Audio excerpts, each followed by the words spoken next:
Once again, welcome you all in my YouTube channel Pacific Chemistry Classes by Mahima Leria. Do subscribe the channel. Students, today we are going to discuss very important topic. That is our transition metals, transition elements और the D block elements. D block एक ऐसा topic है जिसमें questions हर competitive exam में आते हैं और इसमें बहुत सारे कंसेप्ट होते हैं. तो I will try to cover mostly all the concept in this video. So today I request you to watch the full video because in last पूरा complex formation, colour and their magnetic properties, alloys formation, industrial, all are covered in this video in one short video. So now let us see what are the D block elements. D block elements lie between S and the P block of the periodic table. So in this periodic table, our D blocks are in between the S block and the P block. So from group number 3rd to group number 12, our 10 groups are placed. These are our D block elements. So what is this? These elements involve the filling of D orbitals in the penultimate shell are called as a D block element. तो the important point क्या है, जहां पे electrons की जो filling होगी वो हमारी कहां पर होती है, पेनल्टीमेट शेल की. तो for example if in this diagram our outermost shell is the fifth I have taken ना, तो जो फोर्थ होगी वो कहलाएगी इसकी penultimate. Means outermost shell से एक अंदर वाले शेल को हम क्या बोलते हैं, पेनल्टीमेट शेल. तो अगर हम बात करेंगे तो डी ब्लॉक एलिमेंट्स में हमारे जो इलेक्ट्रॉन होता है वो पेनल्टीमेट शेल के डी ऑर्बिटल में फिल होता है. Transition metals are the metals which have the incomplete d subshell either in the neutral atom or in their ions. Means यहाँ पर क्या होना चाहिए, जो आपका d subshell है वो completely filled नहीं होना चाहिए. हमको पता है d में कितने मैक्सिमम इलेक्ट्रॉन्स आते हैं, 10. d subshell की कैपेसिटी थी 10 इलेक्ट्रॉन्स. तो यहाँ पर 1 2 3 4 but it should not be completely filled. Okay, so now why are these called transition elements? Because the name transition metal was derived from the fact the chemical properties are intermediate between S and the P block and also represent a change from electropositive S block to the electronegative P block. तो कोई भी property का transfer होता है, मैंने आपको बताया, will be from our S block to P block. कोई भी प्रॉपर्टीज का ट्रांसफर होगा will be through the D block, इसलिए इनको हमने ट्रांजिशन मेटल्स बोला था. लाइक अगर हम एस ब्लॉक की बात करेंगे, mostly they are metallic in nature. On the other hand P block हमारे नॉन मेटालिक हैं. तो यहाँ पर प्रॉपर्टी धीरे धीरे धीरे धीरे कम होते होते यहाँ पे टोटली चेंज हो जाती है. सो these are our transition elements. Now let us talk about the general electronic configuration of our D block elements. So general electronic configuration of our D block elements is n-1d 1 to 10 electron, ns0 to 2 that we discussed ना. तो n हमारी valence shell होगी और n-1d क्या होगी, ये हमारी penultimate shell के d इलेक्ट्रॉन में 1 से 10 इलेक्ट्रॉन रहेंगे. जनरल है ये. तो we know that we will classify our D block element into 3 series. First series कौन सी होती है हमारी, 3D सीरीज होती है. Second is 4D series, 5D series and 6D series. जो हमारी 3D सीरीज होगी it comprises of scandium, titanium, vanadium, chromium, manganese, iron, cobalt, nickel, copper, zinc. Then हमारी जो 4D सीरीज होती है वो कहाँ से स्टार्ट होती है, येट्रियम से. येट्रियम से कैडमियम तक. 5D सीरीज हमारी लैंथेनम से हमारी मरकरी तक होगी. और जो हमारी 6D सीरीज होगी वो कहाँ से स्टार्ट होगी हमारी, it will start from actinium to our copernicium. Okay, so now let us see this important elements configuration. So here I have mentioned them and just एक important बात होती है कि जब भी हमको इलेक्ट्रॉनिक कॉन्फ़िगरेशन लिखना है तो हम हर सीरीज के लिए एक नोबल गैस को ले लेते हैं. We are not writing the full. For example 3D series में हमको अगर कॉन्फ़िगरेशन लिखना है तो हम लोग क्या लिखेंगे, जैसे स्कैंडियम है, स्कैंडियम का एटॉमिक नंबर हमारा कितना होता है, स्कैंडियम का एटॉमिक नंबर होगा हमारा 21. So for 21 we will not write the full. What we will do, in the our square bracket what we will take argon and we will write 3d1 and 4s2. Similarly for our 4D series we will take krypton 36. For 5D series we will take our xenon 54 and for our 6D series we will take our radon 86. तो ये आपको ध्यान रखना है क्योंकि आप books में भी पढ़ेंगे ना तो direct they will write 3d10 4s2. Outermost shell और पेनल्टीमेट शेल का ही कॉन्फ़िगरेशन वो लोग लिखते हैं. So just let us see first configuration of our 3D series. So just you can write down also, these are very important. You can write them in a vertical manner also, but comparatively I can show you here. So for the scandium, what I told you, argon 3d1 4s2. एक important चीज होती है जो 3D series है, अगर आपको learn करनी है तो उसके लिए हमारे पास कोड क्या है, बहुत इजीली आप लर्न कर सकते हो. Scandium, titanium, vanadium. For this series the code is scooty van car में फेंको नहीं कूड़ा जिंक, तो scooty will cover you scandium titanium, and van for vanadium, car for CR, में फॉर मैग्नीज, फेंको नहीं कूड़ा जिंक। तो आप इसको लिख लीजिए हाथ से, तो आपको बहुत इजीली लर्न हो जाएगा। इसी टाइप से जो हमारी 4D सीरीज होगी उसके लिए कोड क्या है, यट्रियम जिरकोनियम है, तो यारी जरासी जिरकोनियम के लिए, जरासी निभा फॉर नियोबियम, मौत तक मोलिब्डेनम, टेक्टिनियम, रुख राह में पड़े हैं आग कंकड़। इसी टाइप से जो हमारी 5D सीरीज होगी, 5D सीरीज के लिए कोड क्या है हमारा, ला हफ्ता, वारे, ला for lanthanum, hafnium, tantalum, tungsten, वारे, वा फॉर डब्ल्यू लिया है मैंने, वारे फॉर रेनियम लिया है, ऑस्मियम की इरिडियम से पिटाई और होगी। तो आप ये तीनों लर्न कर लीजिए तो आपके लिए बहुत इजी हो जाएगा। सो now let us see the electronic configuration. तो स्कैंडियम इज 21। तो 3D सीरीज के लिए सिंपल होता है बेटा कि अगर हमारा 21 है तो डायरेक्ट यहाँ पे क्या आ जाएगा, आपने ब्रैकेट में क्या लिख दिया, AR लिख दिया, और साथ में क्या लिख दिया हमारा 3D1 4s2। आपने फिर अगर हमारा 22 है तो आपने 3D2 4s2, वेनेडियम है 3D3 4s2। अब क्रोमियम हमारा एक्सेप्शनल केस होता है क्योंकि हमको इसको क्या कर दिया, हमने हाफ फिल्ड कंडीशन दी है। तो हाफ फिल्ड कंडीशन में क्या होता है, हमको इसको 3D5 कर दिया है। जैसे क्रोमियम का एटॉमिक नंबर, सो क्रोमियम आपका कॉन्फ़िगरेशन क्या हो जाता है, क्रोमियम की कॉन्फ़िगरेशन क्या हो जाएगी आपकी 3D4 4s2 की जगह हम इसको स्टेबल करने के लिए we will do 3D5 4s1। Then next configuration is of the manganese 3D5 4s2, iron is 3D6 4s2, cobalt 3D7 4s2, निकल 3D8 4s2, copper is 3D10 4s1, zinc is 3D10 4s2। तो आपको यहाँ पे ध्यान रखना है, जैसे कि क्रोमियम में हमने हाफ फिल्ड किया था उसी टाइप से कॉपर इज 29, तो it should be 3D9 4s2। लेकिन स्टेबल करने के लिए हम क्या करते हैं, उसका एक इलेक्ट्रॉन शिफ्ट कर देते, 3D10 4s1 हो जाता है। इस पर मेरा सेपरेट वीडियो है कि why the chromium and the copper has exceptional configuration, so just you can go and watch it. Now let us discuss for our 4D series. 4D series की हम बात करेंगे तो हमारा यट्रियम से लेकर हमारा कैडमियम तक है, 39 एटॉमिक नंबर टू 48 तक जाती है 4D सीरीज हमारी। तो जस्ट आपको मैंने पहले बताया जो 4D सीरीज रहेगी, यहाँ पर हमको ब्रैकेट में कौन सा नोबेल गैस लेना है, क्रिप्टॉन, एटॉमिक नंबर इज 36। तो आप 36 इलेक्ट्रॉन्स को डायरेक्ट फिल कर देते हो क्रिप्टॉन ब्रैकेट में लिखकर, देन 4D 1 से 10 एंड 0 to 5s में। तो आपका सेकेंड ट्रांजिशन सीरीज में हम देखेंगे हमारे configuration now 4D1 5s2, zirconium is 4D2 5s2, niobium 4D4 5s1, molybdenum 4D5 3s1, tactinium our 4D6 5s1, then ruthenium is 4D7 5s1, rhodium 4D8 5s1, palladium 4D10 5s0। यहाँ पर exceptional cases है, ये palladium में अपने इधर ही 4D10 कर दिया है, इसमें एक भी इलेक्ट्रॉन नहीं है सब शेल में। Then silver 4D10 5s1, cadmium is 4D10 5s2।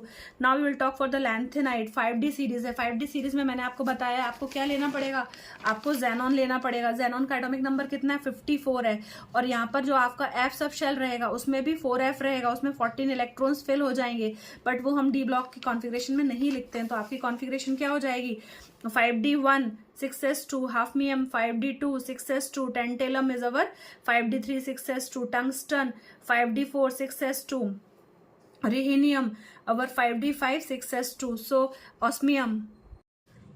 osmium is our 5D6 6s2, iridium is our 5D7 6s2, platinum is our 5D9 6s1, gold is 5D10 6s1, and mercury is 5D10 6s2. So here also our platinum is 5D9. Okay, 5D9. This is also our we have not given 6s2 here. Okay, so just you can learn them. Then our 6D series configuration we will see. The configuration of the 6D series, we know that actinium 89 atomic number, from actinium from to Rutherfordium we have removed our 14 elements and we have placed separately, and they are termed as our inner transition elements or actinides. So the configuration of actinium is 6D1 7s2. Here in the case of our 6D series, what element we will take? We will take our radon. Radon is 86. So we will fill the first 86, then we will write our 6D and 7s configuration. Here also your 5F will be filled. So 6D1 7s2, 6D2 7s2 for the Rutherfordium, then our DB 105, that is 6D3 7s2, the name is dubnium. Okay, dubnium. So then next is our seaborgium, symbol is Sg, 106 is atomic number, 6D4 7s2, borium atomic number 107, 6D7 7s2, and our haseum, it is 6d6 7s2. Our metnerium is 6d7 7s2. Dermstadium is 6d8 7s2. Roentgenium is our 6d10 7s1, and copernicium is our 6d10 7s2. So I hope the configuration is clear to you. So these are all very important, so you can write them and just you can learn them. Now we will discuss our next property, that is our metallic luxure. We have already discussed. Some questions we will see, like as we know that our zinc, cadmium and mercury, both of these three, they have the D10, मतलब इनका क्या है, D subshell is filled, still they are capped in our transition metal. Why? Because we know that they all are the last member of our this D block. So what we will do that, as they are not regarded as a transition metals because they have the field, but still the end members of the 3D, 4D and 5D series, we can study them with the transition metals. And also they have some of the properties, like they are participating in your complex formation with ligands such as ammonia and our amine and halides also. So we studied them along with the transition metals. But our on the second question, जैसे हमारा scandium है, scandium in case is a transition element and zinc is not. So the same reason is that because in the scandium we have incomplete 3D orbital and the ground state, so that's why our scandium is regarded as a transition metal. But in the zinc, they does not have the completely filled d orbital in the ground state, and so they are not regarded as a transition elements. But for the sake of convenience, we study them in our transition metals. Next is what are the coinage metals. So we know that our gold है, silver है and copper, all these are the coinage metals. Why? Because they are very much resistant to the atmosphere environmental chemical effects, so hence they are used for making the coins. So they are a coinage metal. Silver atom has a completely filled d orbitals, that is our 4d10 in its ground state, and copper and this, so but still they are our transition elements. Why? So how we can explain them? जैसे copper है, silver है, gold है, so what is the condition? Either they should have incomplete in the d subshell, or either in their ionic form they should have a incomplete d orbital. So if we see there in the ground state 3d10 है, 4s1 है, but if you will see copper Cu2 plus cupric हमारा देखेंगे अगर हम cupric ion को, तो 3d9 4s1 है, तो ये इनकम्प्लीट हो गया ना, भरा नहीं कम्प्लीटली. सिमिलरली सिल्वर है, when it is our ground state it is 4d10 5s1. So but when you are saying Ag2 plus condition it is 4d9. Similarly हमारा जो गोल्ड है वो नॉर्मल हमारा 5d10 6s1 होता है, but when we are seeing its ion form so it is our Au3 plus 5d8 हो जाएगा. ठीक है, so that's why we are keeping them in the transition metals. Okay, so now let us see the general characteristics of our D block elements. These are very important for all the class examinations. So general characteristics में वही लिखना है आपको. They are like they are transition metals हैं, except mercury which is a liquid. Other elements are metal and they show the properties like high thermal and electrical conductivity. They have the metallic luxure, then high melting and the boiling points. Then the malleability means they can be made into the sheets, and ductility means they can be drawn into the wires. So gold has the highest ductility. Then they have a high tensile strength, means they have the strength. Then they can make the alloys with one another, and other metallic elements also. They form interstitial compounds with the non-metals like carbon, boron, nitrogen and hydrogen also. They show the electropositive nature, means they have a strong tendency to give the electrons also. They show the variable oxidation state. So when we will see the oxidation state, they can give up to 2 3 4 5 6 7 state, plus 7 तक है. Then आपका 4D series में plus 8 तक भी जाएगा. They form the colored compounds because they have unpaired electrons. They generally paramagnetic in nature because they will have unpaired electrons, so they will be the paramagnetic in nature. They have the great tendency to form the complexes because they can extend their configuration, means they can extend their oxidation state. तो आराम से वो क्या variable oxidation state के कारण वो complex form आसानी से कर लेते हैं. They exhibit the catalytic properties because they can provide very good surface area, so they are good catalysts for the homogeneous and heterogeneous catalysis. Then their first transition energies are higher than is comparatively to S and P block, because we have already said that उनके जो properties रहेगा वो S और P block के बीच में रहेंगे. Then the stability of any oxidation state will depend upon the value of their electrode potential, means whether they will behave as an oxidizing agent or reducing agent. Oxidizing agent क्या होते हैं? They will take the electron, और reducing agent क्या होते हैं? They will give the electron. तो ये depend करेगा उनके electrode potential की value क्या आ रही है. तो I hope जनरल कैरेक्टरिस्टिक्स आपको समझ में आया होगा. Next we will talk about their physical properties. तो first we will talk about their metallic character. So as we have said this, all they have the metallic properties like ductility, malleability, high thermal and electrical conductivity, metallic lustrous, and they have electropositive character also. So if they are good metal, and so they will have the metallic bonding or the covalent type of the bonding, as there is only 1 or 2 electrons in their outermost shell. And they can mostly they are solids, so they can have all the structure of the solids like our FCC, HCP and VCC. So what is FCC? FCC is our face centered cubic crystal. SCP is our hexagonal closed packing crystal. Then VCC is our body centered cubic. So just you can see that our lattice structure of the transition metals. So scandium, titanium आप सभी में देख सकते हो. This can have the SCP और VCC. So they can be asked in your any competitive examination. Match the following में भी आ सकते हैं. Okay, so just you have to learn them by heart. So scandium, SCP or BCC, titanium is SCP, BCC, vanadium is our body centered cubic, chromium is also VCC, but M and they have इधर X लिखा हुआ है. So what is the meaning of X?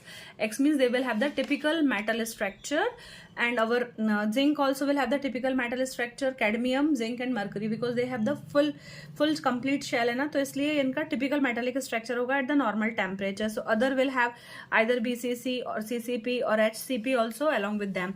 So I think all the series scandium to zinc you can pen down this, and yttrium to our cadmium also you can see this, and our lanthanum वाली series में भी आप देख सकते हैं. They have all the types of the structure. So I hope this is clear to you. The next important is our atomic radii and the ionic radii. Hello students, now let us talk about the atomic radii and the ionic radii of our D block elements. So they lie between the S block and the P block element. So 3D series के जब हम atomic radii we will see that scandium to zinc you can observe the values are 162, 147, 134, 127, 126, 126, 125, 124, 24 and 38.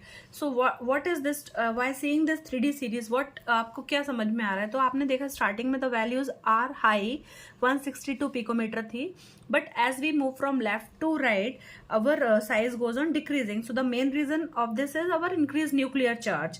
The same trend is observed in the 4D series also. The size is in the high in the beginning, but as we move from left to right, the size goes on decreasing. Okay, here also our reason is that because of the increased nuclear charge, as we move from left to right, as we know that our size increase हो जाता है हमारा. We know that as we move from left to right, our size goes on decreasing because of the increased nuclear charge. Increased nuclear charge क्या होता है? How many electrons are there?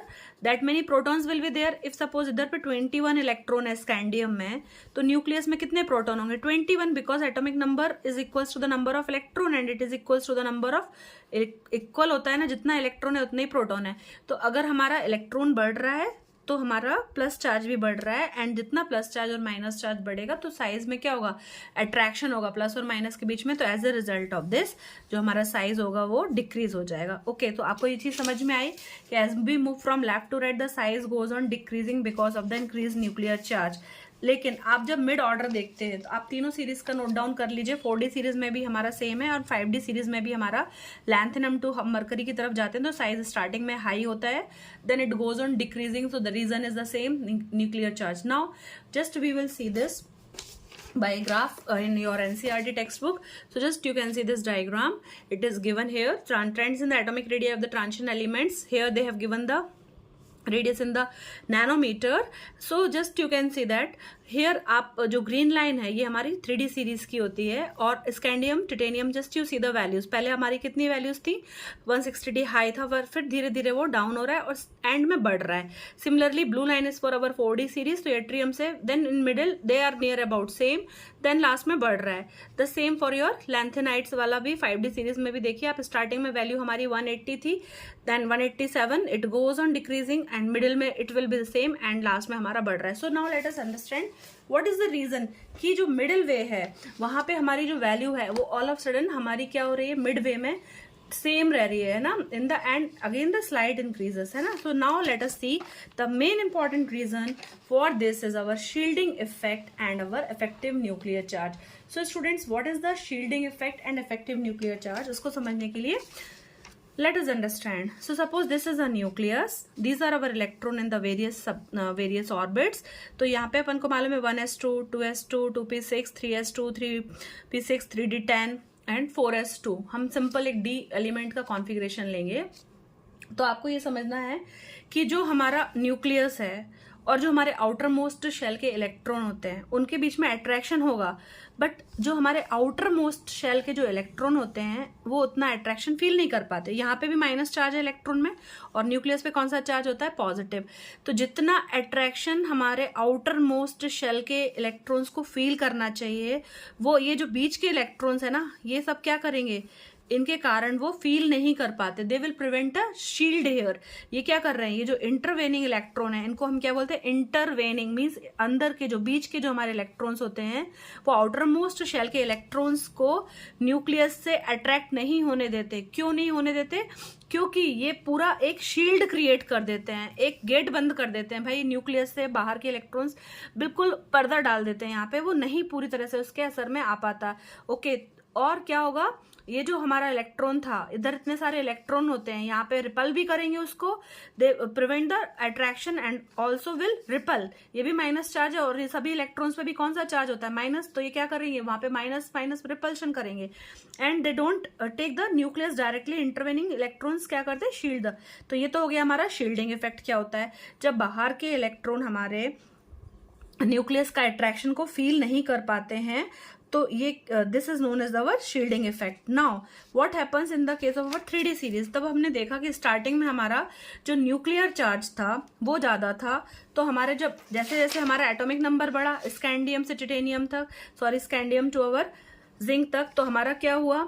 Nuclear हमारा shielding effect था D का वो कम था. D जो electrons होते हैं उनका जो शील्डिंग इफेक्ट था it is small. Why small? Because in the starting आपने देखा स्टार्टिंग में हमारे पास कितने इलेक्ट्रॉन होते हैं बेटा? 3D1, 3D2, 3D3.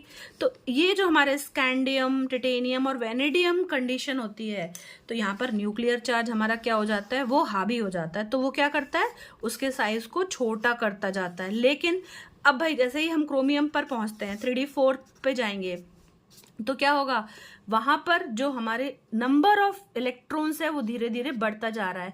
यहाँ पे क्या आ गया? 3D5 कर दिया आपने क्रोमियम, देन मैग्नीज में क्या हो गया? फिर यहाँ पे 3D5 हो गया. आयरन में क्या होगा? 3D6 हो जाएगा. कोबाल्ट में 3D7, then 3D8 and so on. तो जैसे जैसे हमारा डी इलेक्ट्रॉन्स का नंबर बढ़ता जा रहा है वैसे वैसे जो हमारा शील्डिंग इफेक्ट है वो भी वैल्यू हमारी बढ़ती जा रही है. क्लियर हो रहा है आपको कि जो मिड वे में आपका जो ऑर्डर है वो सेम है? उसका मेन रीजन क्या है? कि स्टार्टिंग में हमारे जो डी इलेक्ट्रॉन्स थे they are less in the number, so the shielding effect value is less in the starting. But as we move from chromium to copper the D electrons number increases slowly slowly, 1 1 1 बढ़ता जा रहा है. And as a result of increasing shielding effect the हमारा जो atomic radii का जो size है वो नियर अबाउट सेम रहेगा. ओके, बट अब क्या होता है? ये सेकंड पॉइंट हो गया. थर्ड पॉइंट क्या हो रहा है? आपने देखा in the end there is a sudden increase in the value of the atomic radii. Why sudden increase हो रहा है? क्योंकि वही चीज है, यहां पर इतने सारे इलेक्ट्रॉन्स हो जाते हैं. जो हमारा डी सबशेल रहेगा, अब वहां पे 9 इलेक्ट्रॉन हो चुके हैं. 9 3D9 तक आ गए हो आप, राइट? जो हमारा कॉपर है 3D9 तक आ गए हैं और जिंक में कितने हो जाते हैं? 3D10. तो यहाँ पर जब 3D8 3D9 वाली पोजीशन आती है तो सपोज करिए ये सभी हमारे 8 इलेक्ट्रॉन हो गए, 9 इलेक्ट्रॉन हो गए, तो कौन सा चार्ज है? माइनस माइनस है. माइनस माइनस क्या करेगा? They will repel each other और because of this repulsion they will move away from. जब आप में लड़ाई होती है तो क्या होता है? भाग जाते हैं, दूर भागते हो ना. तो as a result of the repulsion जो हमारा साइज रहेगा वो कैसा हो जाएगा? एक्सपैंड होगा, बढ़ जाएगा. Okay, they will move far away from each other.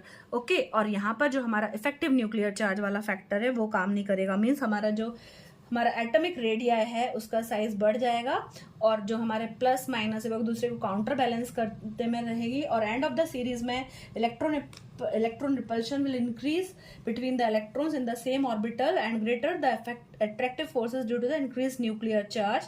This result in the expansion of the atomic cloud, electron cloud. आपने देखा हमारा साइज हमारा लास्ट वाले का क्या बढ़ जाएगा. Okay, so as a result of this the size of our zinc will be high as comparison to our other atomic radii. Now just we can talk about what will be the conclusion. So at the end of the period there is a slight increase in the atomic radii. At the end more electrons in the d orbitals, so they start repelling each other and this repulsion is more than the attraction force due to the nuclear charge. तो यहाँ पे क्या हो जाएगा, repulsion factor ज्यादा हो रहा है, hence the electron cloud हमारा expand हो जाएगा, उसका size बढ़ जाएगा. Next atomic radii, if we compare down the group, means जब हम आएंगे ऊपर से नीचे scandium, yttrium and lanthanum, then what is the series? तो atomic radii down the group की हम बात करेंगे. तो सेकंड हमारा सेकंड की जो atomic radii रहेंगी वो फर्स्ट सीरीज से ज्यादा रहती हैं, बट एटॉमिक रेडिया और second and third are almost same. So you can see the value 162. Second की हमारी फर्स्ट से ज्यादा रहती है, but they are almost same. 180 है, ये 187 है, 160 158 है. सो जस्ट कंपेयर, दोनों सेम है. Okay, because the reasons are same. as we move top to bottom our shell बढ़ जाएगा, तो size भी automatically बढ़ जाता है. and the atomic radii of second and third series are equal due to the lanthanide contraction. so we have already we know that what is means from lanthanide, when we move from lanthanum to hafnium, यहाँ पे क्या होता है, 14 electrons हमने कहाँ पर रख दिए हैं, हमने नीचे रख दिए हैं ना. तो lanthanide contraction क्या होता है, when our because of the, as we know that how many electrons are there in the our this between 14 electrons है ना, तो वही है, धीरे धीरे हमारा 4f जो सब शेल था उसमें इलेक्ट्रॉन आने लगा है. तो पहले एक इलेक्ट्रॉन आएगा, फिर 2 आएंगे, फिर 3 4 5 6, means number of electrons are increasing. And जो हमारे एफ ऑर्बिटल्स होते हैं उनका शेप कैसा होता है, वो डिफ्यूज होता है. तो वहां पे क्या होता है, वो हमारा जो शेप डिफ्यूज होने के कारण, because of improper shielding of our electrons, the size goes on decreasing from our this lanthanum to our lutetium. This is the lanthanide contraction, will be separately studied. Okay, so I hope this atomic size concept is clear to you. So now let us discuss the ionic radii. So students, ionic radii मैंने आपको बताया कि अगर हम metal होता है, metal अगर एक इलेक्ट्रॉन लूज कर देगा तो ये क्या बन गया, आयन.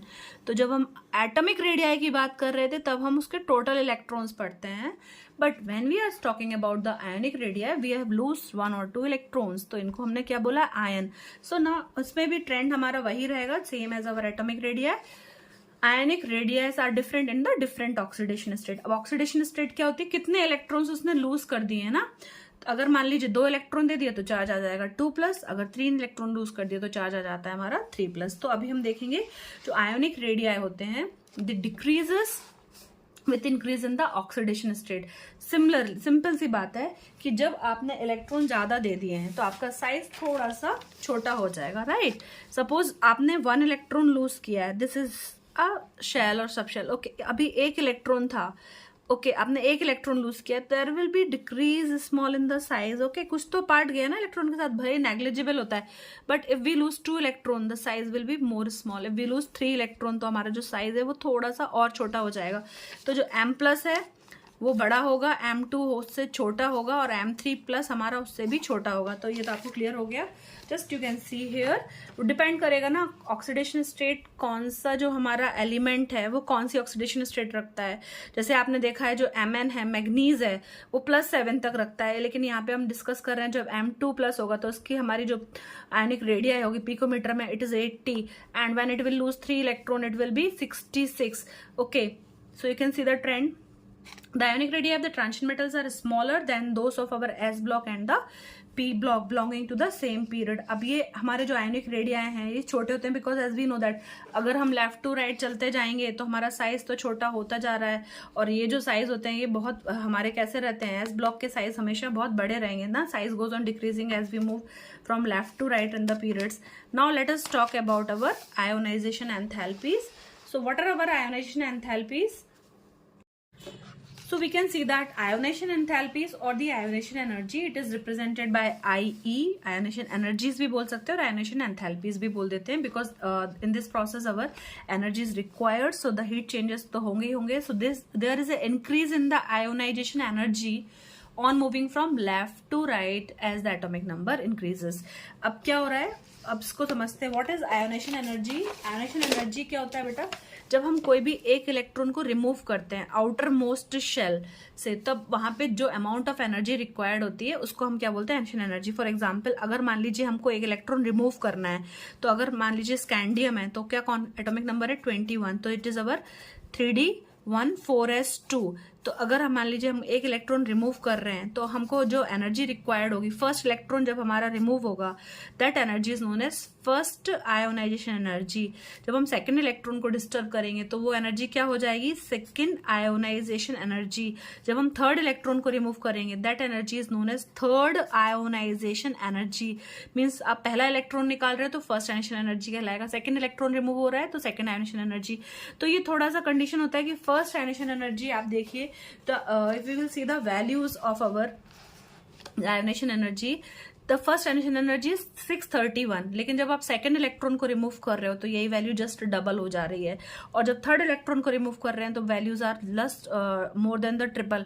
तो the values of first, second and third ionisation energy can be compared, but as we move from left to right in a period, the values of ionisation energies are increasing. ऐसा क्यों हो रहा है, because we know that as we move from left to right, तो हमारा जो size होता है वो कैसा होता जाता है, size goes on decreasing as we move from left to right. तो जब आपका साइज छोटा होता जा रहा है और क्या हो रहा है, न्यूक्लियर चार्ज ज्यादा होता जा रहा है, मतलब इलेक्ट्रॉन्स का नंबर बढ़ता जा रहा है, तो यहाँ पे जितना प्लस चार्ज उतना माइनस चार्ज, तो अट्रैक्शन ज्यादा है, तो न्यूक्लियस क्या करता है, इलेक्ट्रॉन को बहुत टाइटली पकड़ के रखता है, वो उसको छोड़ता नहीं है।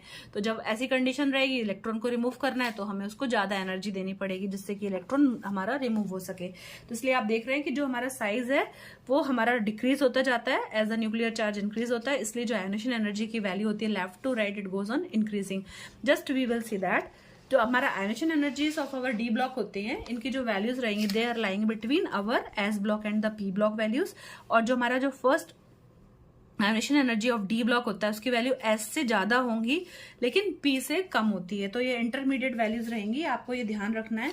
Now just some points for this. So we have seen the irregular trend is observed in the values for the cobalt and the nickel, because when we remove the electron from 4s, then वहां पे क्या होता है, they will get half filled और the full filled. Just you see this trend, so observe this value, just you can see the values for our ionization enthalpy.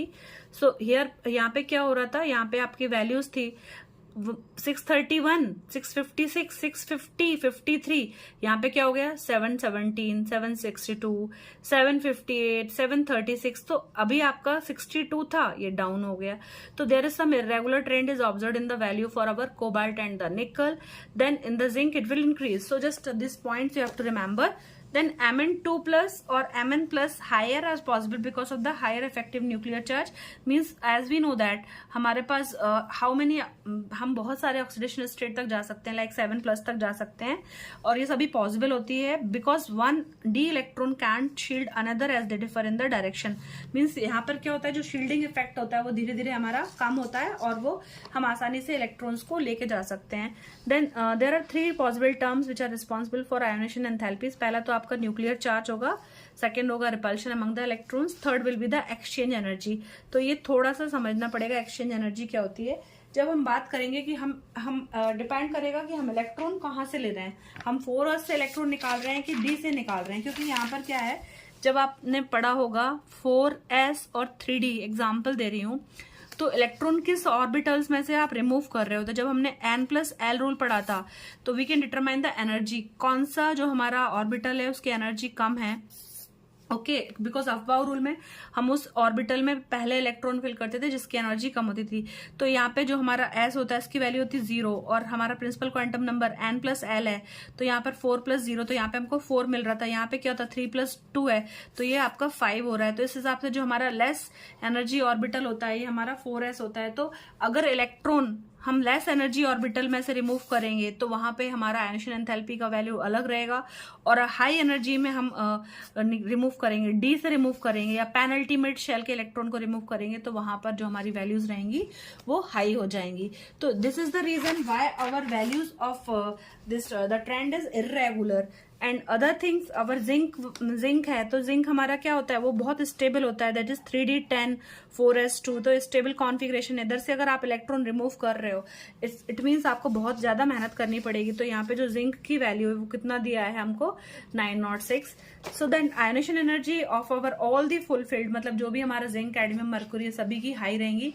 The first ionization energy of our 5d elements are higher as compare to 3d and 4d। तो भाई 5d series की जो values higher होती हैं उसका एक reason क्या होता है, यहाँ पे एफ सब शेल एंटर कर जाता है, और जब एफ सब शेल एंटर कर जाएगा तो वहां पे हमारा क्या हो जाएगा, लेंथेनाइट कॉन्ट्रैक्शन भी होगा और शील्डिंग इफेक्ट भी हमारा एक्ट करेगा। Okay, so now I hope ionisation melting point and boiling point is very high as compared to our S block and the P block. So the zinc, cadmium and mercury will have the low values, and the highest melting point and the boiling points are in the center of the series. So just let us see their values. So I have marked here, so just you can see the melting point and the boiling point of our vanadium. In the middle it will be high, so vanadium आप देखेंगे highest है हमारा 3D series में. So if you want to take the screenshot, you can take the screenshot of the values. So similarly you can see in our second transition series the melting point of our molybdenum is 2610 and the boiling point is 5560 degree centigrade. Then our cadmium also, just you can see जो last member रहेगा उसका melting point and the boiling point हमारा कम होता है, because they have the completely filled subshell, d subshell पूरी filled रहती है, यहाँ पे इनकी values हमारी कम हो जाएंगी। Now let us see the values for our third transition series. Third transition series में आप देखेंगे जो हमारा टंगस्टन है, टंगस्टन की वैल्यू कितनी दे रही है, ये मेल्टिंग पॉइंट हमारा 3410 है and the boiling point is 5930। And the last one mercury अगर हम बात करेंगे तो यहाँ पे इसका मेल्टिंग पॉइंट हमारा माइनस में जा रहा है, लीस्ट है, because it's a liquid state, -38.4 and here it is 375 degree centigrade. So these are the boiling points and the melting points. Now we will some exceptional cases are there, so we will make a separate video for this. So now let us see the density values also. The densities of our 3D series values are given here. So just you can observe the highest densities goes for our cobalt, and the values for our copper, cobalt and nickel almost same. So the density for this is, our copper is 8.96 gram centimeter cube per cube. So then similarly in our second transition series also you can note down the densities values, the densities of our 3D, 4D and 5D series. In the case of our 4D series the values are further increasing. Similarly you can just check the our 5D series also. In the 5D series also the densities values are high. So 3D series की हमारी densities values कम होती है, then the increases 4D series की ज़्यादा होती है, then 5D series the densities are the very very high. So just you can see the density of our this metals and our transition series. So now let us see the important point for the densities, that D block elements, iridium has the highest density, that is 20. So the oxidation state of the D block element, if we will see that, except our the first member and the last member, all जो mid वाले हमारे members हैं they exhibit a lot of variable oxidation states. So जो oxidation state है हमारी, जो हमारे more हमारी prominent है, that is our titanium में हमारी +4 है, vanadium में हमारा 5 है, chromium is +3 and +6, manganese is +2 and +7, iron is +2 +3, cobalt is +2 +3 and nickel also +2 +1 and +2. So just you have to learn them, and we will take one example how. So you just 3D series में हमारा +7 highest configuration होता है, हमारा oxidation state होता है, फिर Mn manganese, and just we can see the 4D configuration, इधर पे हाईएस्ट हमारा +8 तक जाता है, जबकि हमारा जो हमारी 5D सीरीज है, जो 5D सीरीज है, in this the oxidation state will also go up to highest, will go in the case of rhenium and osmium में +8 तक जाएगा. So just we will see one example. आप कभी भी oxidation state की हम बात करते हैं तो how to find the oxidation state. For example it is given our KMnO4. Okay, so if you have to find the oxidation state of Mn in the KMnO4, so students we know that potassium हमारा कौन सा metal है, potassium हमारा alkali metal है, तो इसका हमारा जो हमारी जो चार्ज होगा कितना होगा, +1 होगा. जो हमारा ऑक्सीजन है इसकी वैलेंसी कितनी होती है, -2 होता है, राइट. हमको किसका फाइंड आउट करना है, हमको मैग्नीज का, तो S को हम मानेंगे X इज इक्वल्स टू कितना, हमको 0 है. So what we will do, just we will calculate. So you will have -4 of our oxygen into 4. so आपको मिल जाएगा -8, यहाँ पे आपको मिल जाएगा +1. so what you will do equals to 0. so when you will solve it you will get +7. so this 8 minus 7, 8 minus 1 will get +7. so manganese का जो हमारा oxidation state होता है वो कितना होता है +7. so the highest oxidation state of manganese in the KMnO4 is +7. Let us talk about the magnetic property. So when magnetic field is applied to the substances, mainly two types of the magnetic behavior are observed, that is diamagnetism and the paramagnetism. So if it is a diamagnetism, the substance will be repelled by the magnetic field, and if it is the paramagnetism, they will attracted by the magnetic field. And if they strongly attract, that type of the substance are termed as our ferromagnetic substance. So magnetic moment is generally determined by the spin only formula, that is mu is equals to square root of n into n plus 2, n into n plus 2, and n is the number of unpaired electron here. So just we will see that how many unpaired electron are present, accordingly the value of our magnetic moment comes. So just you can see this in the case of Sc3+, means when it is on the 3+ state, it is having the 3d 0 configuration, unpaired electron 0 हो जाएगा, तो वहाँ पे कोई भी magnetic moment नहीं रहेगा. In the case of titanium, if it is our 3+, तो यहाँ पर क्या हो रहा है 3d 1 आ रहा है और यहाँ पे अनपेड इलेक्ट्रॉन 1 है, तो magnetic moment for 1 electron is 1.73 is calculated and observed is 1.75. Similarly for the other ions also you can pen down, and just we will see how we can calculate the magnetic moments. So we will see one example. So student, just like our just if suppose we have given the number of unpaired electron, if it is our Mn2+ है, अभी हमने देखा Mn7 है, Mn2+ है, तो हमारा atomic number क्या होता है, मैग्नीज का एटॉमिक नंबर कितना होता है हमारा 25 होता है. तो कॉन्फ़िगरेशन क्या हो जाएगी 3d5 4s2. ओके, और इधर हमने आर्गन ले लेते हैं ना. ओके, तो 3d5 4s2 था. अब ये 2+ है तो हमारे 2 इलेक्ट्रॉन्स चले जाएंगे. अब हमारे पास डी में कितने बच रहे हैं 5 इलेक्ट्रॉन्स बच रहे हैं. तो आपने क्या कर दिया, जब डी में 5 इलेक्ट्रॉन्स बचेंगे 1 2 3 4 5, तो अगर हमको क्या फाइंड आउट करना है, हमारा मैग्नेटिक मोमेंट है ना, तो आपका मैग्नेटिक मोमेंट का फॉर्मूला क्या होता है, mu is equals to square root of n into n plus 2. So what you will do, so we will put here our number of unpaired electron is 5 plus 2 is equals to how much, 5 plus 2 कितना होता है आपका, 5 plus 2 will be 7 into 5 is will be our 35. so when you will find the square root of 35, so just you calculate it here, 7 into 5, and so you will get the value as 5.92 Bohr magneton. तो ये बात आपको ध्यान रखना है कि अगर मान लीजिए किसी में अनपेड इलेक्ट्रॉन का नंबर 5 है तो वो फर्स्ट वैल्यू तो आपका 5 ही होगा, अगर 4 होता है तो फर्स्ट वैल्यू आपका 4 होता है.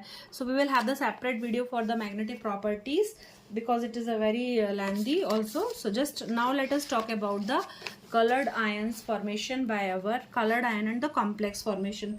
तो इस पॉइंट को हम एक एग्जाम्पल से समझेंगे, बहुत इंपॉर्टेंट है. जनरली आपसे पूछा जाता है कि आपका जो TiH2O होल 6, ओके आपने कोऑर्डिनेशन केमिस्ट्री पढ़ी हो गई है, तो TiH2O whole 6 is a complex and ये एब्जॉर्व करता है ग्रीन कलर की लाइट. कौन से कलर की लाइट, ग्रीन कलर की लाइट. बट ये कैसा अपीयर होता है, it appears to be purple in colour. तो इससे हम समझेंगे कलर्ड आयन कि जो हमारे डी ब्लॉक एलिमेंट होते हैं, ट्रांजिशन मेटल्स होते हैं, अगर उसमें अनपेड इलेक्ट्रॉन होता है तो वो कलर्ड शो करते हैं. तो now let us understand first, इसमें हम दोनों पॉइंट कवर करेंगे, coloured ion formation as well as the complex formation. तो आप देखते हैं Ti का पहले हमको देखना है. Atomic number of our titanium is, what is atomic number, titanium is our 22, that is 22 here. तो कॉन्फ़िगरेशन क्या हो जाएगी हमारी, configuration will be our 3d2 4s2 and यहाँ पर हमने आर्गन तो लिखना ही है, राइट.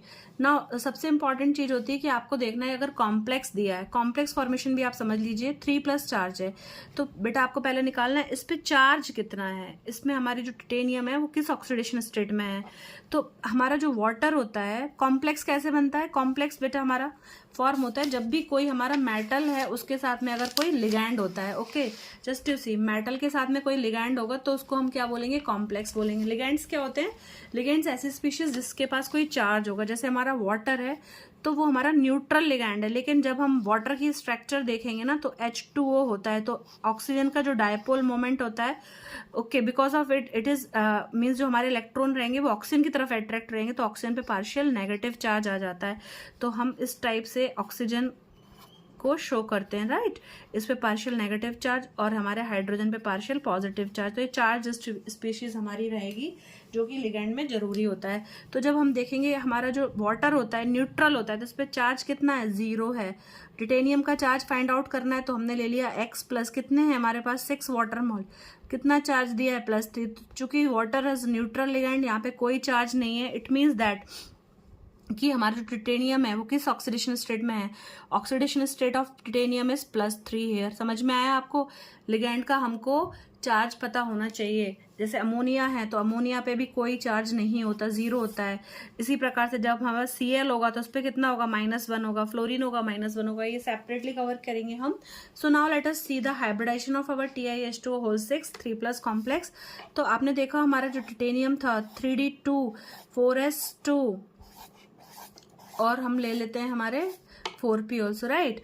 तो अभी हमको इसमें कितने करने थे, टिटेनियम में 2 इलेक्ट्रॉन्स हैं, 3D2 है 4s2 है, this is the ground state of titanium. Now what we have to do, excited state में हमारे पास चार्ज कितना दिया है, titanium is our +3 oxidation state. तो जब हम बात करेंगे 3+ का मतलब क्या होता है, 3+ means we have to remove 3 electrons from our ground state. ये 2 इलेक्ट्रॉन हमने 4s वाले हटा दिए और आपके पास 4p भी अवेलेबल है because you are in the 4th shell, तो आप 4p सब शेल भी लिख लेते हो, राइट। अब बचता है हमारे पास केवल 1 electron in our 3D orbitals. तो 3D आपको पता है 5 टाइप के ऑर्बिटल्स होते हैं। कौन कौन से होते थे 3D के शेप हमारे पास, आपको याद होगा 3D XY, 3D YZ, 3D ZX, 3D X² -y² and 3D Z²। तो अब हमारे पास ये जो 3 ऑर्बिटल्स होते हैं स्टार्टिंग वाले, इनको हम क्या बोलते थे, इनको हमने बोला था नॉन एक्सियल, क्योंकि इसके लोब्स कहाँ पर थे, एक्सिस पर नहीं होते हैं। जब इसका आप शेप देखते हो तो इनके लोब्स कहाँ पर आते हैं, एक्सिस के बीच में आते हैं। तो जो हमारे 3D स्टार्टिंग वाले 3 ऑर्बिटल थे इनको हम लोग क्या बोलते हैं, T2G बोलते हैं, और ये 2 वाले क्या बोलते हैं, EG बोलते हैं। और इनका नाम क्या होता है, ये हमारे एक्सियल ऑर्बिटल होते हैं क्योंकि इनके लोब्स कैसे होते हैं, एक्सिस के ऊपर आते हैं। ओके, XY का शेप क्या होगा, 3D XY, x² -y²। Now what happens, how many ligands are there, 6 water molecule हैं, ऑक्सीजन के पास लोन पेयर ऑफ इलेक्ट्रॉन होता है, तो क्या करेगा, ये सब खाली ऑर्बिटल हैं। कॉम्प्लेक्स फॉर्मेशन कब होता है, जब हमारे पास मेटल के पास खाली ऑर्बिटल होंगे। तो क्या करेगा, हमारा जो वाटर मॉलिक्यूल है इट विल कम, हंसते हंसते आएगा, और ऑक्सीजन हमारा एक loan pair of electrons empty orbital of titanium को दे देगा। तो हाइब्रिडेशन कौन सा हो रहा है, D2sp3 हाइब्रिडाइजेशन हो जाएगा। कौन सा, बिकॉज ये हमारे D के 2 ऑर्बिटल्स, एक S का और 3 P के, तो जब हमारे 2D 1 S और P के 3 ऑर्बिटल्स पार्टिसिपेट करते हैं तो कौन सा हाइब्रिडेशन होता है, D2sp3 हाइब्रिडाइजेशन। तो जब D2sp3 हाइब्रिडाइजेशन होता है तो हमारे पास में कौन सी ज्योमेट्री बनती है, तो अब हमारे पास ऑक्टाहेड्रल ज्योमेट्री बनती है, और ये कौन से बॉन्ड फॉर्म करते हैं, कोऑर्डिनेट बॉन्ड फॉर्म करते हैं। तो यहाँ तक तो हमारी कहानी हो गई हमारी कॉम्प्लेक्स फॉर्मेशन की। तो जस्ट आप शेप देखेंगे, हमारा टिटेनियम हमारा सेंटर में रहेगा विद अवर 6 H2O लिगेंड्स। आप H2O, the complex is our octahedral and we have the charge on the complex is 3+, you have to make it. Now अब यहाँ पे हमने देखा क्या, इसका जो कॉम्प्लेक्स था ये ग्रीन कलर की लाइट को एब्जॉर्व कर रहा था। यहाँ पर एक अनपेयर्ड इलेक्ट्रॉन है, तो अभी हमने मैग्नेटिक मोमेंट की बात करी, तो नंबर ऑफ अनपेयर्ड इलेक्ट्रॉन 1 रहेगा, तो इसका मैग्नेटिक मोमेंट कितना आएगा, 1.73 समथिंग। फॉर्मूले से आप कैलकुलेट कर लीजिए। मैग्नेटिक मोमेंट कैसे निकालेंगे इस कॉम्प्लेक्स का, mu is equals to √(n) × n+1। Unpaired electron कितना है, n+2, then n unpaired electron 1 है तो 1+2 कितना हो जाएगा आपका, 3 × 1, तो √3 कितना आएगा, so that will be the value, that is 1.73 will be the magnetic moment of this complex. This complex has 1 unpaired electron, तो इसका नेचर कैसा हो जाएगा, पैरामैग्नेटिक। अब हम बात करेंगे कलर कैसे शो करेगा ये। तो अभी आपने देखा इसमें आपको दिया है, क्वेश्चन क्या था, TiH2O whole 6 3+, green light absorb करता है बट वो पर्पल दिखाई देता है। सो स्टूडेंट अभी आपने देखा इस कॉम्प्लेक्स में हमारे पास ग्राउंड स्टेट में कितने इलेक्ट्रॉन्स थे, 4 थे, बट फिर कितना बचा है, सब इसने डोनेट कर दिए, तो अभी लो एनर्जी स्टेट में था।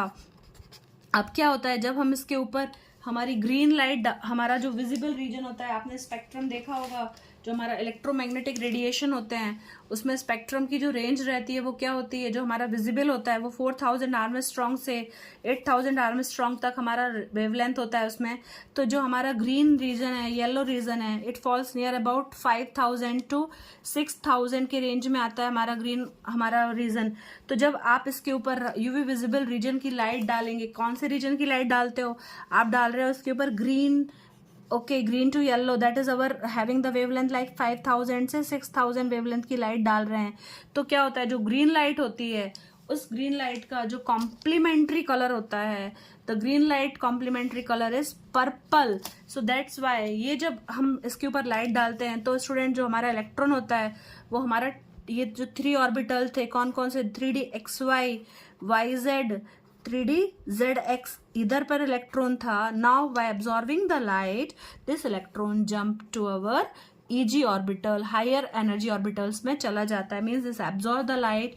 एंड फाइनली क्या होता है, जब हमारा इलेक्ट्रॉन एक d ऑर्बिटल से दूसरे d ऑर्बिटल में जाता है तो that phenomena is known as our DD transition. And the complementary colour of our green light is purple, that's why this appears to be purple in color.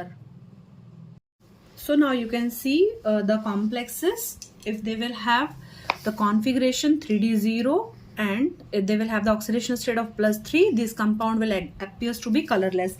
Why they will appear to be colorless? Because there will be no unpaired electrons. So if the compound does not have any unpaired electron, they will be colorless. For example, scandium है, scandium का atomic number कितना होता है, 21 है।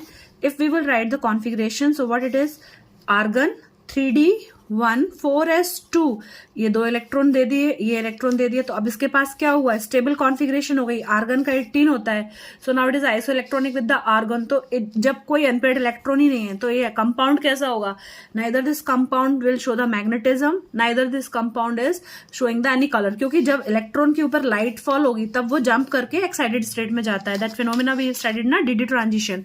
Now you can C Ti4 plus is also colorless because it is having 3D0. So just you can see, you can note down, it is from the NCERT books only, so you might be having. So 3D1 में क्या होगा हमारे पास, अभी हमने just discuss किया, it is our purple, it absorbs the green light and the complementary colour of green light is purple, इसलिए purple दिखता है। Similarly 3D1 for vanadium blue, 3D2 configuration of vanadium 3 plus green, 3D3 आपका कितना है, vanadium 2 plus, again it is violet. So just you can see and you can write down the color of the various our oxidation states of the metal ions. Okay, now just complex formation मैंने आपके साथ discuss कर लिया है। Complex formation में एक example आप TiH2 whole 6 3+ का दे दीजिए स्टूडेंट्स। और कॉम्प्लेक्स फॉर्मेशन का जो बेसिक है वो आपने अगर coordination chemistry if you have covered already, you might be knowing how the complex are formed. Complex are formed between the metal and the ligand. जो हमारा मेटल होगा, क्या होगा, मेटल के पास में कितना चार्ज होता है, मेटल के पास में जो हमारे D ब्लॉक एलिमेंट होते हैं ना, मेटल के पास पॉजिटिव चार्ज होगा और लिगेंड के पास नेगेटिव चार्ज होता है। और either they are the point charges, like for example अगर हमने देखा है कि हमारा जो मेटल है उसके पास में पॉजिटिव चार्ज है, लिगेंड आ रहा है उसके पास माइनस चार्ज है, so because of the electrostatic attraction the bond is form. Detail में पढ़ेंगे, इसमें क्रिस्टल फील्ड थ्योरी भी आपकी इन्वॉल्व होती है, splitting of the D orbitals भी होता है। नाउ एक और कॉम्प्लेक्स हम देख लेते हैं, that is our CONH3 whole 6 3+। So CONH3 whole 6 3+ जो कॉम्प्लेक्स रहेगा हमारा, उसमें क्या रहेगा, आपका जो कोबाल्ट है, कोबाल्ट का एटॉमिक नंबर कितना होता है, कोबाल्ट का एटॉमिक नंबर होता है हमारा 27. So just we will see that if the cobalt Z atomic number is 27, what is the configuration? It is our 3D7 4s2. Okay, sorry, 3D7 4s2.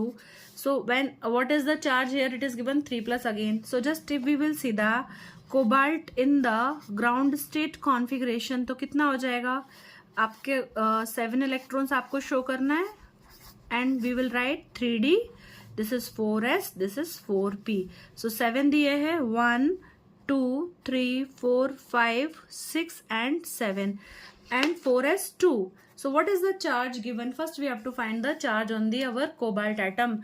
So when we will find the charge on the cobalt atom, तो ammonia है, ये भी हमारा neutral ligand होता है. जब metal के साथ में लिगैंड हमारे कंबाइन होते हैं, बॉन्डिंग होती है, तब हमारा कॉम्प्लेक्स फॉर्म होता है. क्यों कॉम्प्लेक्स फॉर्म होता है? क्योंकि हमारे जो डी ब्लॉक एलिमेंट्स होते हैं उनका साइज छोटा होता है और उनके पास में अवेलेबल होते हैं हमारे availability of the D orbital.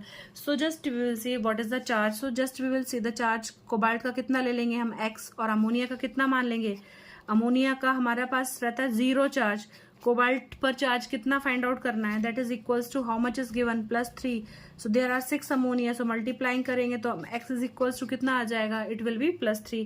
तो कोबाल्ट हमारा जो रहेगा वो किस स्टेट में है, cobalt is at our +3 oxidation state. What is the meaning of +3? +3 means it has to give the 3 electrons.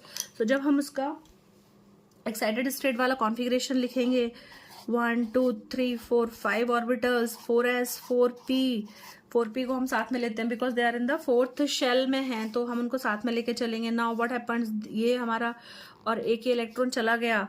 और how many ligands are coming, so there are 6 ammonias are coming. तो हमको 6 हमारे ऑर्बिटल्स खाली चाहिए. क्यों? कोई भी लिगैंड होता है उसके पास में क्या होता है, लोन पेयर ऑफ इलेक्ट्रॉन होता है. अगर आपको याद हो नाइट्रोजन पे लोन पेयर ऑफ इलेक्ट्रॉन 1 होता है. ओके, तो वो जो लोन पेयर ऑफ इलेक्ट्रॉन है ये खाली ऑर्बिटल्स में डोनेट करेगा. और कौन सा बॉन्ड फॉर्म करेगा, coordinate. Okay, so now what we have done, we have donated these electrons and this electron is shuffled here. Why? Because we need 6 empty orbital for the coming ligand. तो 1 2 3 4 5 6 खाली हो जाएंगे. और ये हमारा कैसी condition हो जाएगी, ये सभी कैसे हो गए, ये हमारे पेयर्ड हो गए. तो आपने देखा ये 6 अवेलेबल हो गए. तो नाउ हमारे 6 ammonia will come and they will give their lone pair of electrons to the empty orbital of our cobalt. So how many orbitals are participating in the hybridization? They are participating 2d, 1s and 3p. So what the hybridization name is, D2sp3 hybridization हो जाएगा आपका. यहाँ पे जब D2sp3 hybridization होता है तो कौन सी ज्योमेट्री बनती है, तो ऑक्टाहेड्रल ज्योमेट्री बनती है. and the bond angles are all 90 degree. So this complex, now you tell me whether any unpaired electrons is possible or not. So all will form a coordinate bond ना, क्योंकि lone pair से बन रहा है. तो ये हमारे पास में coordinate bond 6 form होंगे. Now what will be the shape of this complex? The shape of this complex will be, the geometry of this complex will be octahedral and the bond angles are 90 degree. But as there is no unpaired electron, this type of the nature is diamagnetic. So just you can write here NH3. तो student hope आपको ये complex समझ में आया होगा. I will try to make the separate videos because in the one short video it is very lengthy. The charge on the complex is 3+.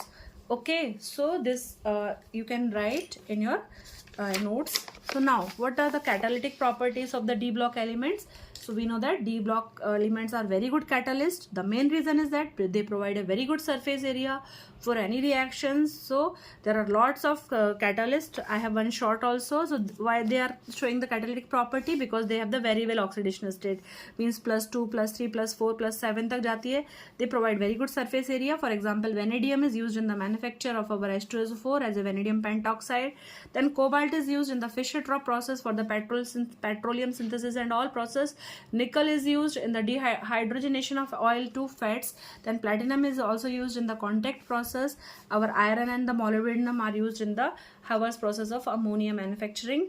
So this is all for the catalyst, and separate videos also there for the catalyst.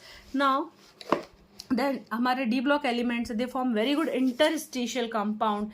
Interstitial compound means if suppose this is the arrangement of the atom, तो ये जो आपका occupied area हो रहा है, voids है, तो यहाँ पर क्या होता है, they will trap the various types of the non-metals like boron, hydrogen, nitrogen, sulfur. So this they will form a large number of the interstitial compounds which are very useful in our industrial purpose, and like our titanium carbide, titanium hydrides, our manganese nitride and iron hydrides, and also they are very hard, very rigid, and what is that important, they form non stoichiometric compound. Non stoichiometric compound means उनका जो ratio रहेगा वो हमारा fix नहीं रहेगा, 1 point fractional values रहेंगी. So like vanadium के साथ में हाइड्रोजन 1.7 है, इधर पे 0.56 है. Then they bonds are neither ionic nor covalent and they have very high melting point and they are chemically inert and they have high thermal conductivity and electrical conductivity, so they are very having lots of industrial application. So last point we will discuss in this video is about the alloys. So we know that what are alloys. Alloys are the homogeneous solid solutions of 2 or more metals which are obtained by melting the components and cooling the melt. So from the olden days, ancient times, our peoples are making alloys like आपने सुना है brass, bronze, German silver, monel metal, bell metal, etc. So and there one of the mesh metal is also an alloy, but इधर lanthanide use होता है. So just if you want to note down the alloys, just you can see these are the various alloys. Alloys आप बहुत पहले से भी पढ़ रहे हो. So brass is an alloy of copper and zinc, bronze is an tin and copper, duralumin is an alloy of aluminium, copper and magnesium, manganese. So their uses are also written. So just you can take their screenshot. So this is all for the D block elements. There are a lot of questions, so I will try to make the separate videos. Do share with your friends. Thanks for watching.